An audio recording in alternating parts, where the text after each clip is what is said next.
My first dystonia was on my pinky finger of my drawing hand. And what would happen is, as soon as my hand would come down to the paper with a pencil in it, the pinky would start spasming. And the hand was perfect otherwise. There were no problems structurally with the hand. It wasn't carpal tunnel. And found out later, when I found a doctor who turns out was an expert on this very thing, focal dystonias, that it's a brain problem. And the solution, they said, was to stop doing what you're doing, which in my case meant don't be a cartoonist anymore, or at least learn to draw with your left hand, which I did for a while. It's very slow. So after looking through every solution that people had tried and hadn't worked, and doing some experimenting with the doctor, he asked if I wanted to experiment and see if there was anything that I and some other volunteers tried that would help. So I tried a number of things, from meditating to some occupational therapy where somebody would massage my hand. None of that made any difference. So what did make the difference is I was still working my day job at Pacific Bell, and I would sit at boring meetings for hours at a time, and below the table I would just touch my pen to my pad of paper and then lift it up before the spasm happened, because I could, touch it. But, and then I got to the point where I could leave it there for a second before the spasm happened. And eventually I just kept doing it until that second would become 2 seconds, 3 seconds. And at about 5 seconds, it just, whatever was wrong with my brain remapped, and it just took the problem away. So I was good for several years. Continued drawing the way I always had. I just made sure I didn't overdo it.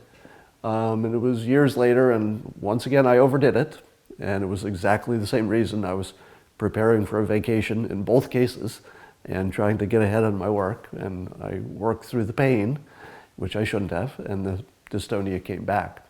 So by then I guessed that there was some technology solution that would help me.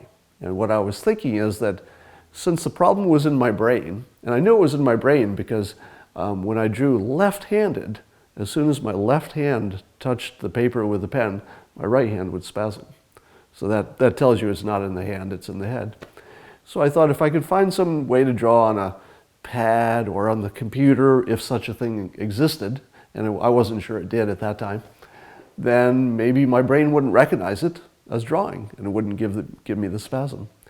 So I searched online, and sure enough, Wacom makes a device, the Cintiq, that allows you to draw on it. And the representative for Wacom said, sure, we'll send you one tomorrow, see if it works. So they were nice enough to send me one. I hooked it up, and sure enough, even though I'm holding a stylus and drawing on the screen just like I would draw on paper, it doesn't activate the pinky.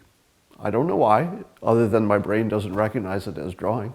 So for several years now, I've been doing the strip completely on the computer. I do the roughs and the finished work and everything else. Probably reduced my production time by a half, so I came out ahead.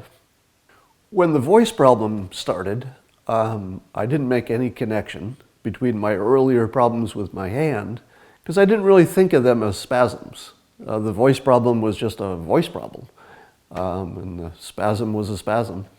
And it was several years later, after looking through a number of all the standard approaches that people do for voice problems, and none of them were working, and I hadn't even found a name for the condition yet. One day I just had this moment of inspiration. I can't tell you why.